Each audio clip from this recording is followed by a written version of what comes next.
এই মুহূর্তে যেই গাছের তলায় দাঁড়িয়ে আছি এই গাছটির বাংলা নাম হচ্ছে নাগলিঙ্গম। নিশ্চয়ই একটু কেমন মনে হচ্ছে নাগলিঙ্গম? এর কারণ হলো এর যে ফুল রয়েছে, এই যে আমরা দেখতে পাচ্ছি ফুলটা, ঠিক আছে, এই যে ফুলটা রয়েছে দেখো, এই ফুলের যে কেশরগুলো রয়েছে এগুলো মূলত সাপের যে লিঙ্গ রয়েছে তার আকৃতির। এই জন্য পূর্বের ভেষজবিদরা এই গাছটির নাম দিয়েছে নাগলিঙ্গম, অর্থাৎ ফুলের যে কেশর তার আকৃতি অনুযায়ী নামটা হয়েছে নাগলিঙ্গম।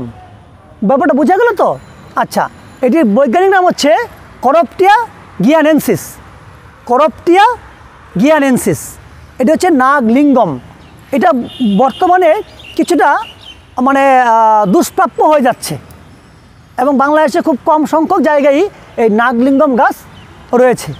এবং নাগলিঙ্গমের আমাদের ইউনানিতে খুব বেশি ব্যবহার আমরা দেখতে পাই না, তবে এটার যেই ফুল রয়েছে এই ফুলে কিন্তু আছে ক্লোরোফর্ম। এই জন্য যদি কেউ কারো ঘরে এই ফুল রেখে দেয়, এই ফুলটা যদি কারো ঘরে রেখে দেয় 4-5টা এবং দরজা জানলা বন্ধ করে দেয়, তাহলে সে সুন্দর ঘুমিয়ে পড়বে। কেন? যে ক্লোরোফর্মের কারণে একটা ঘুমের আবেশ তার মধ্যে আসবে। ব্যাপারটা বোঝা গেল তো?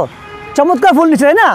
এবং তুমি আশ্চর্য হবা, এই গাছের যেই ফুল বা ফল একেবারে এই নিচে থেকেই শুরু হয়, কাণ্ডের নিচ থেকেই। এই তোমরা দেখতে পাচ্ছ এখানে আসবে কিছুদিনের মধ্যে ফুল আসবে। ব্যাপারটা বোঝা গেল তো? আচ্ছা, আর এটার যে ফল, সেই ফলের আকৃতির অনুযায়ী এটার নাম বলা হয়েছে ক্যানন বল ট্রি।